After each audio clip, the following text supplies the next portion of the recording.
because right now we are live on YouTube. So we're back. Gordy Young, everybody. Gordy Young. I want you. So Gordy Young was a. We're going to be interviewing each other. No one's going to watch this, by the way. I just Right. thought, what the hell, we go live. 0 people are watching because I never told anybody we're going to be here. Maybe some will join. I don't know. So what channel were you on for all those years? In South Bend, I was on WNDU television, the big 1-6, channel 16. And I was there 16 years as the morning weather person. Myself and Trisha Slomo was my co-anchor. She's still there. She's been there 25 years or something. And then I did a little show on WNIT, the local PBS station in South Bend, for about 3.5 years that literally 8 people watched, I'm pretty sure. That was not a big hit. You've worked in PBS, haven't you? Well, no, what I did was what I did on NIT when I was in high school, and I'm going to go and do something real quick. I'm going to get the YouTube link real quick. It's going to be awful. So just hold on a second. I'm going to go and do something. Now you can hear me doing it as we do it. Real quick. That's going to be awful. We're live twice. Okay. I'm going to turn on the light here for a little better. I didn't know we were going to be on. Hang on a second. Hey, double duty, man. Double duty. Okay. Double duty. So there we let's always do double duty. So here we go. I'm going to post this real quick. Okay. That I'm live on I am live right now with Gordy Young. Tell me what the name of your show is. There's no show. We're just doing this. Okay. This isn't a show. This is just me. Just messing around with your equipment. Yeah, just for fun. That sounded dirt. For fun. If we're going to do it, we might as well do it. So, sure. Okay. I posted that. Okay. And now if anybody comes, they'll come. So, and this will be on for posterity too. So no, when I was in high school, I was not going to have my senior year. Are you recording? This is very important stuff. Absolutely. So I was not going to do my senior year. Alicia Schiffer and I were going to go to IU a year early. And so I took every class in the summer for 2 summers to take. So my senior year, I had swing choir was my only class at the high school. And I decided not to go to IU. I said, why am I rushing my life? And I'm going to be here for senior year. I'm going to do all the theater and all this stuff.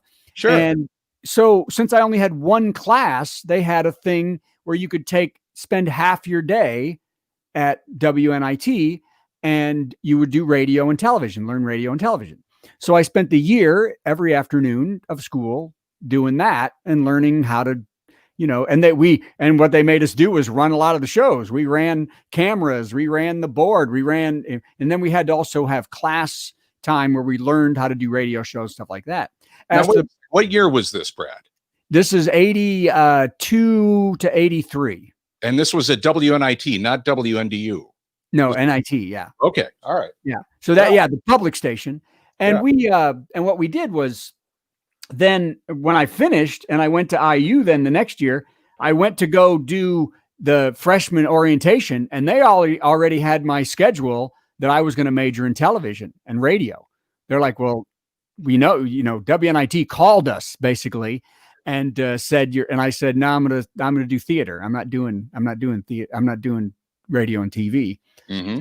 So I did not do, which, I probably could have done. So. And okay. So where did you go to school again for college? Indiana University. Okay. 83 to 87. Okay. Graduated in 87 with theater and kind of a minor in sociology. And then somewhere along the way, you got a master's degree in behavioral science, right? Yeah, I did that. Wow. Hey, look at you doing homework. So and little prep. Well, I had been doing, since 2000, I've always done educational stuff. Even after college, I was the assistant director of a gifted camp every summer. And I met my wife there. And I wrote books for kids starting in 91. And I would do a lot of school and teaching and stuff like just kind of about literacy. And finally in 2005, I didn't like where bullying was going in the world. So I started working with school safety specialists. Right. And I wrote Don't Feed the Bully, which is a detective novel that helps teach bullying things. Well, it really kind of took off. And what happened, Ro Khan put me on in Chicago and WGN, and it just started selling. And people were like, hey, come talk at the school. And I said, great, I better learn how to do this. So I did more study and I started talking at schools.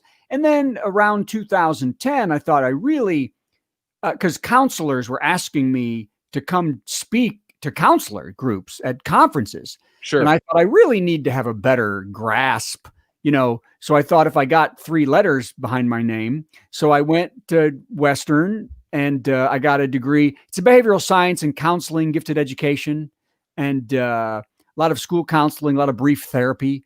But I never went on to do like clinical because I knew I wasn't going to be in the field. You know what I mean? Yeah. But when I came in, I went and talked to my advisor and I said, yeah, here, I want to get this degree. And he goes, why? And I said, well, I want to publish some stuff. I want to write. I want to collaborate. He goes, well, graduate students aren't going to do any of publishing. I said, I'm sorry. Did you see my article in the Gifted National Association for Gifted this month? Did you see that? Oh, okay. Maybe you are going to do some. So okay. So back up just a second. So where along the line did you get into, okay, not that far back, get a little, sorry. Back this way. Where along the line did you get into stand-up comedy? Oh, no, I was always a comic. When I was in college, I was in theater, and my end of my junior year, I'd always wanted to do stand-up. Matter of fact, from the 70s, when I saw Norm Crosby's comedy show, from when I was 13, I saw the Gong Show. I was like, okay, what is that? Steve Martin, what is that? And it wasn't until college I realized that people could make a living doing it. And at the time, a great living. The mid 80s, early 80s, huge. Right. People that could talk for 45 minutes in a row were making $3,000 a week. Yeah. So when end of my junior year in college, they had a comedy contest at IU. And it was in the tutor room. 500 drunken Greek idiots showed up. And there was about 19 acts. And it wasn't even, people could do whatever they wanted. One girl tried to do poetry. Yeah. And there was a radio guy trying to MC. And they were eating everybody alive.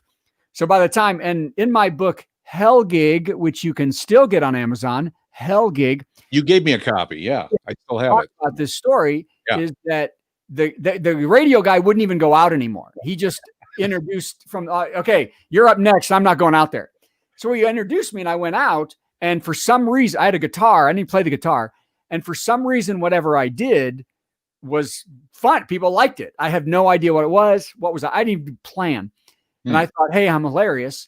And then the next year I was in Macbeth, and I was in 3 roles in Macbeth at the university. And they said, hey, you were one of the winners of the contest and you're all opening for Leno. And the auditorium backed up to the stage where we did our show. So one night during rehearsal, I just had to run around behind the wall and open for Leno in front of 3,500 people. And I have a book about this called Billy Fustertag Learns Comedy.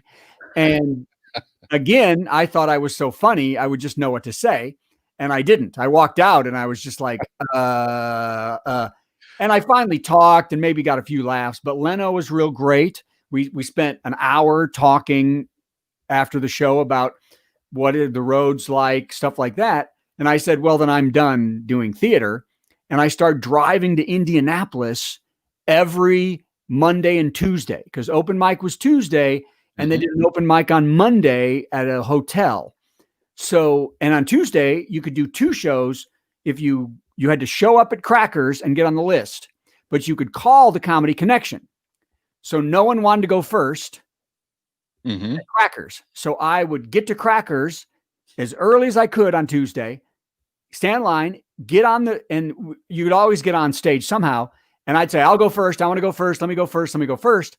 Then I would drive to the Connection, who I had called and said, I'm a college student and I've got a late class. So I'm going to be there really late. So can I go on late? Great. So I would do 2 shows in one night. until the clubs found out I was doing that, because they had told everybody you can't work both clubs. Uh-huh. And then other comics noticed I was doing that, and they started trying to do that, and then it got nixed. Yeah. So I would do at least 2 shows a week, and then I just started all through my senior year, started doing stand-up, and then by even just 3 months later, I had my first paid gig. I got $25 on February 25th, which also coincides with the same day that I lost my virginity a couple years earlier. So interesting. What year was that, Brad?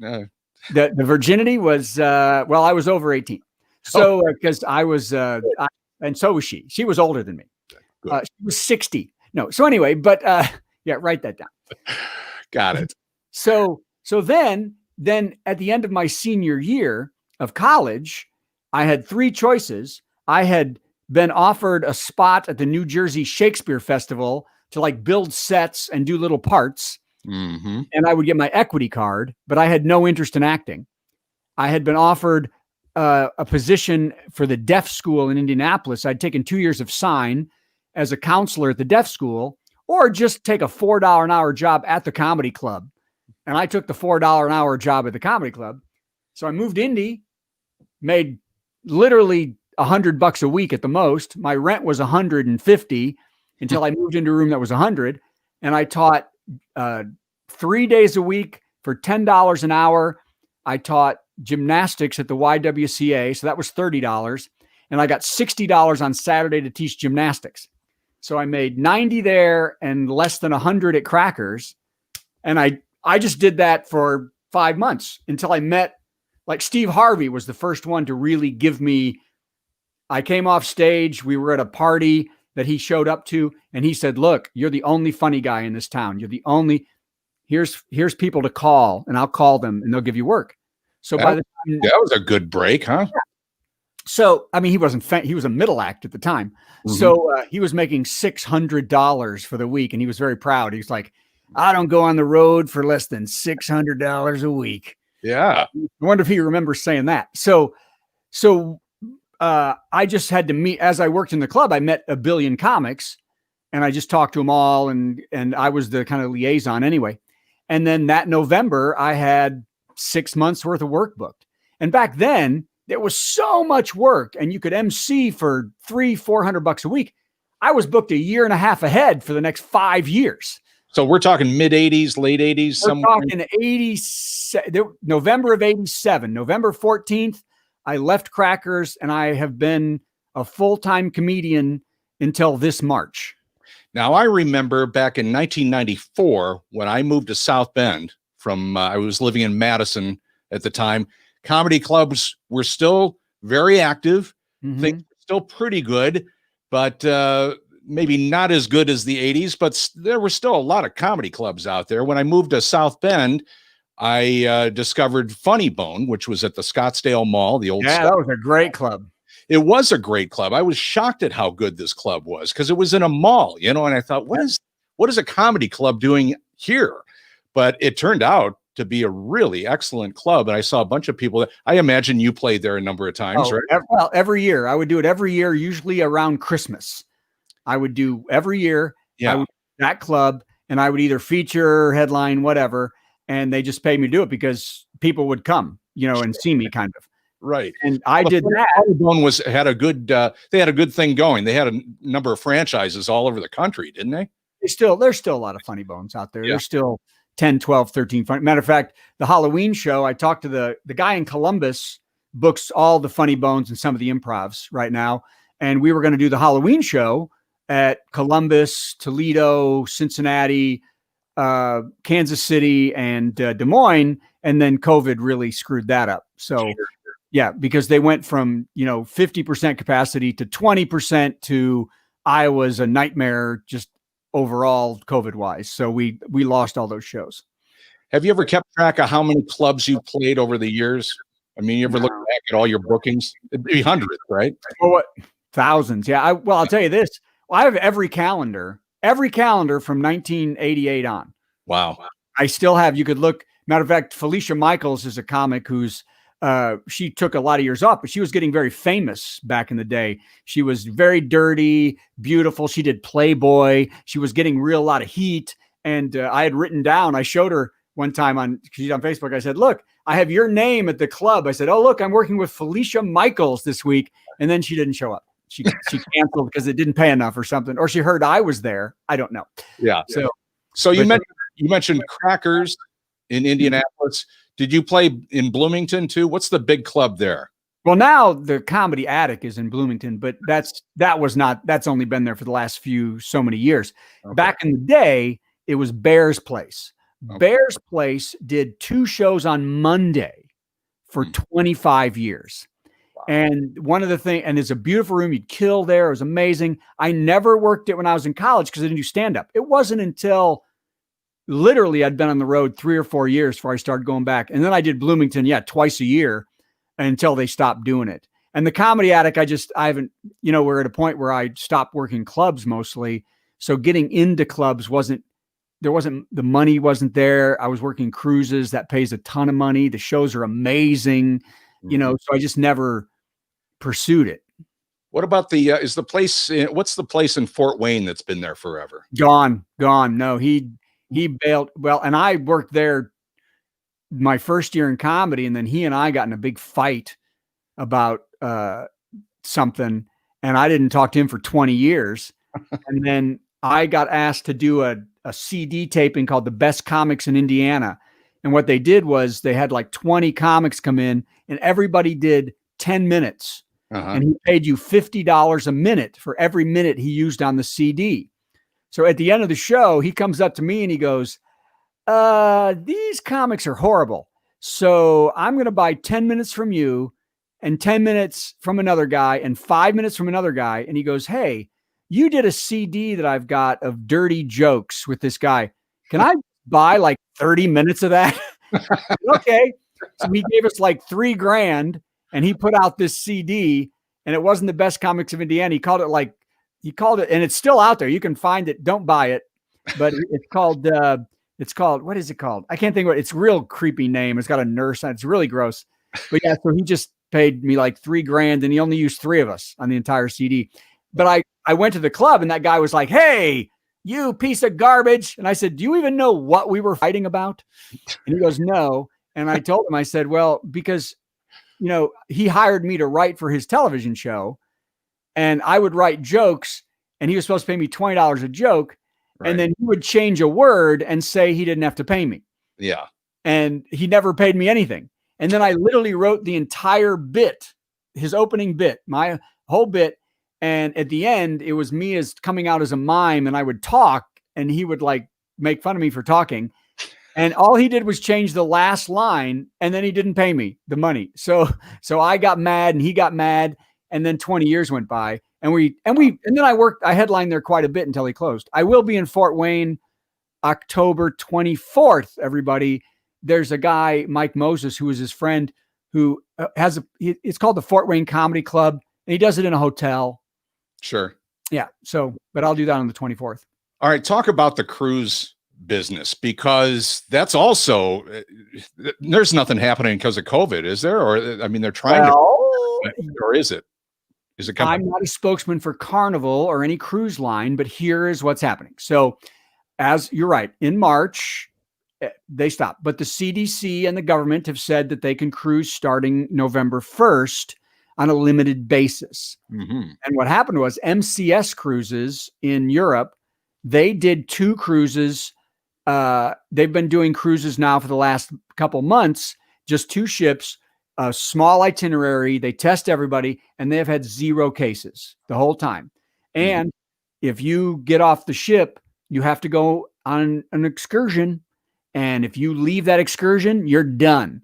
Matter of fact, that a family thought they could wander off, and they came back to the ship and their stuff was sitting on the dock. You're done. Wow. So Carnival has been watching that. So they started AIDA, they own Costa, and they're doing limited cruises there. So as of November 1st, Carnival, the one that I work for mostly, I do work a little for other cruise lines, but mostly I'm a Carnival guy. Mm-hmm. Miami and Port Canaveral, they'll have some ships going out of those 2 ports only. So it might be 4 ships, 5 ships. Everyone will be you have to test before you go and prove you were tested. Mm-hmm. Tested before you walk on that ship. Every crew member has been tested, and they're basically isolated on the ship, and you wear a mask mostly when you're walking around the ship. And then they'll, because the ports are dying to have people come too. Bahamas, Grand Turk. Sure. They're like, please come and we'll make it as safe as possible. And I'm ready. I'm ready. I know I'm going to be safe. I'm not like the president. I know how to stay safe. Right. Now talk about doing, I mean, I can imagine doing cruises. You've got to have a ton of material because you can't do the same act every night, right? And people are there for, 3, 4, 5 nights, maybe longer, right? Well, yes. You mix it up a lot, right? Well, it's different for different cruises. Like Carnival, no, you need 5 different half-hour shows. Sure. Yeah. 2 of them clean, family clean, and 3 of them dirty. You can be dirty. I'm dirty-ish. I'm not that dirty, but some people are X-rated dirty. And people love it. Now, some people only have 3 different shows and they say, I'm going to repeat. Some have 4 and they repeat 1 show. But now they've asked us when we come back, what can you do? And so I'll have 5 different shows. And then I've even offered a couple other things like saying that I can do, because they won't be up and running. And it's easy to bring in comics. It's easy to bring in Fly On and Variety. That's easy, as opposed to putting a huge production show together, which takes a lot and a lot more people. So I'll do that. I also said I would do a couple other fun shows. Oh, I said I do a marriage every Wednesday at 4 Central with a therapist on this venue live streaming. I do a marriage show. And I said we could do that from the ship. We could do it. I'll do one every cruise, late night. We'll have married couples sitting around. I'll even bring in the therapist on like this. We can do it just like this. So you work with this therapist, and what's the concept here? You've gathered together like 1,000 crazy questions you've dealt with over the years or something. Well, what I did a one-man show at the Edinburgh Fringe Fest in 2018 called Marriage and Mayhem. And part of the show was I gave out questionnaires that said, give me a question about marriage or raising children in a marriage. And then I would answer the question, but it was a comedy thing. And I would make fun of it. And I would throw out some useful, maybe advice, maybe a little, but mostly it was a joke. And people would ask real questions. So it went really well. So when I came back to Carnival, I thought, this is great. One of my shows would be kind of a marriage show. I gave out questions for the show and I would get 50 responses. I'd have time to do 10 in the show, 10. So I just kept them all. So I have a bucket that is full of 1,000 questions. Now, a zillion of them are repeats. People ask the same thing all the time. So, but that's okay because it's different people watching the show every week. So I said, I have all these questions. We're all fired. I have no career. I do 2 things. I do the virtual comedy show. And then on Wednesdays, we do this. And I either have a couple in that a married couple, or Joe Marlotti is a comic. He does it with us too. And I have Donna Wilburn, who's a therapist in Las Vegas. And we answered the questions and we do little quizzes. Like this week, tomorrow, we're going to talk about Dear Abby's 1973 10 commandments for women in marriage. And they're fabulous. Like shut up, I think is one of them, like keep your stupid mouth shut. It's stuff like that. Right. So we talk about those things. So I'm sure you're still in touch with a lot of comics. I mean, since COVID happened and pretty much shut the entertainment business down as far as live performances, I mean, it's really been sad for many performers. I don't care if you're a singer-songwriter playing a guitar in a club or, in a band or a comic. Really, it's affected a lot of people. Are you in touch with these other comics? How many of them have, left the business? I mean, you've got a lot of different things going on. You've got business. But a lot of comedy guys don't have a lot of things. This was their career or money. Yeah. Or money. They don't have the money to not work. Right. So they've had to get jobs of some sort. And many have. I'm back. Do you see them coming back into the business? Sure. If 6 months from now, the moment the business is back, so many will be back. Yeah. I know there's a great comic, Reno Collier. He probably won't be mind to mention that you want to stay safe, and he's not only he opened for Larry the Cable Guy for many years, and he's a huge headliner. And it's just when there's no work, but he wants to do something, so he's a carpenter and a builder, and he's got all these skills, so he's doing that. And then, but I don't have to do those things. So I don't have to really. Now I still teach. I still do, like I did a program today.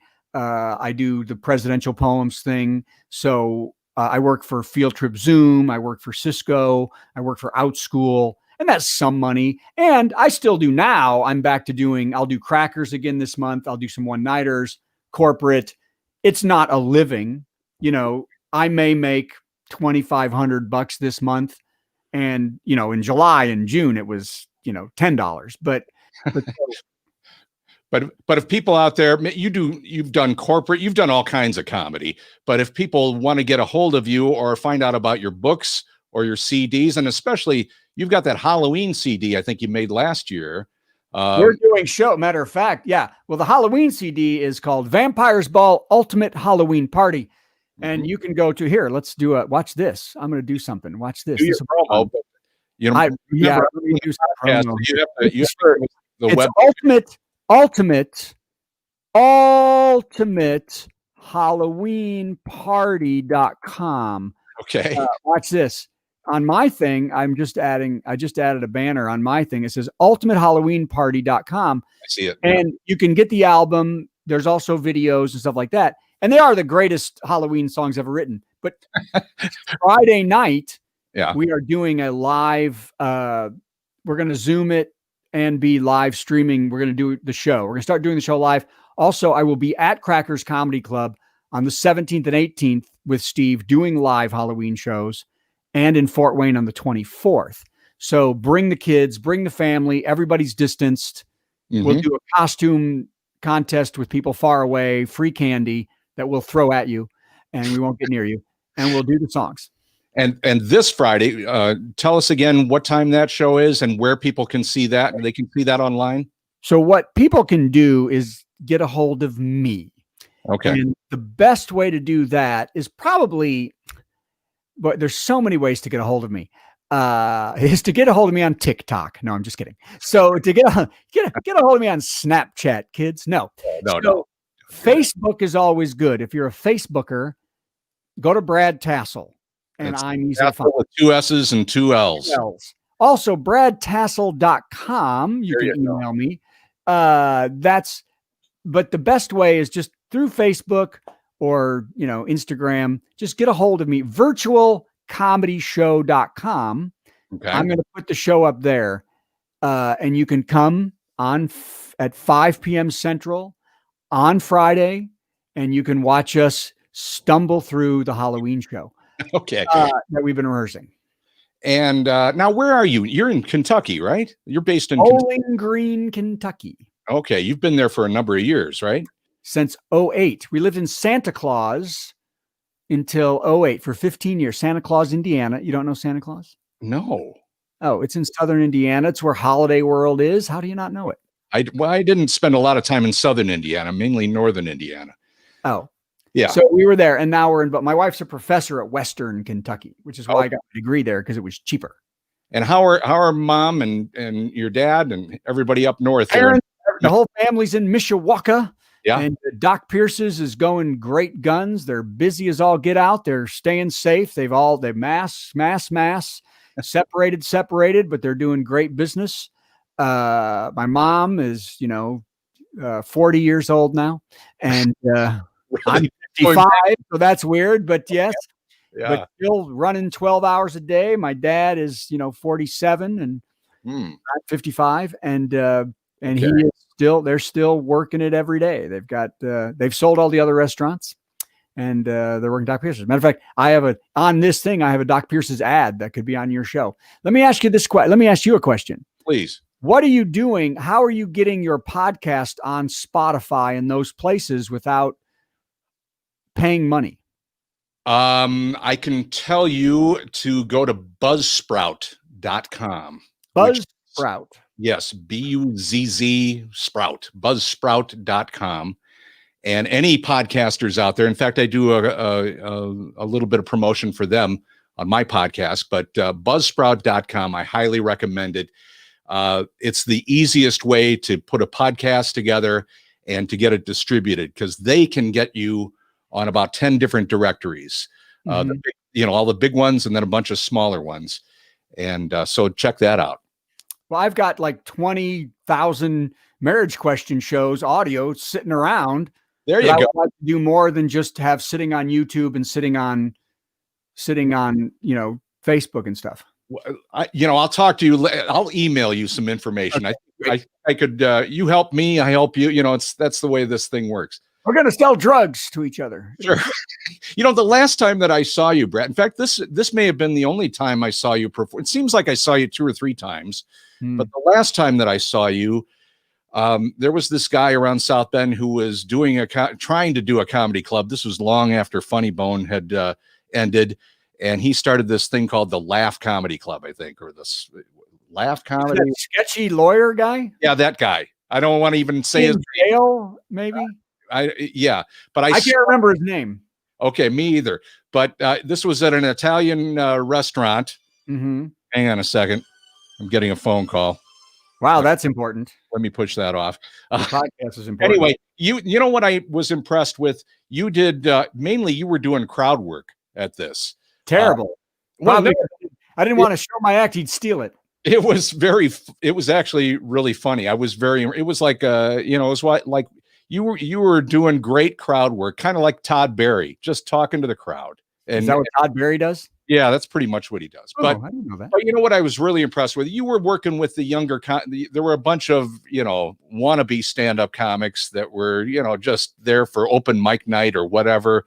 And you spent the time to really talk with them, both before the show and after the show. And I was really impressed with that. I mean, I could see that you were a mentor to some of these guys, and they really respected you. And so, hats off for you to do that. And they've all turned on me. They've all turned on you, and they don't even want to associate. That guy owes me at least $500. So, yeah. But you do good work, Brad. Thanks. And it's been fun talking to you. I got to kind of wrap things up here. Wrap it up. Because that was my ex-wife on the phone, and if I don't return the call, then I'll hear from my lawyer. She needs a check. Or her lawyer. Yeah. Anyway, but it's good to talk. We should keep in touch. We should do this once in a while. I like. Okay. You should come to the Thursday comedy show. Where's that again? That's also on Zoom. Go to virtualcomedyshow.com. Okay. On Thursdays this week, we have a magician and a singer, and it's just a show. And you can see old episodes on YouTube at Brad Tassel. You can see how the show works. We've had mildly famous people, but at Thursdays at 9 p.m. Eastern, we do just a virtual comedy show. We rewrite the thing every week, and at virtualcomedyshow.com, there's a green button, right? And you push it, and it opens up the show. Now, how is that work? Because comics feed off the crowd. You feed the energy. Working with right there. Yeah, but it's not Is it the same kind of deal? Yeah, it's fun. It's really fun. So yeah, and we've got a very stead group that shows up all the time. That's really great laughers.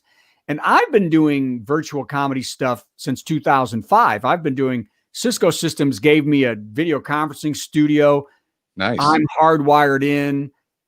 If anybody wants virtual comedy, don't go to some idiot doing on his phone. Do it.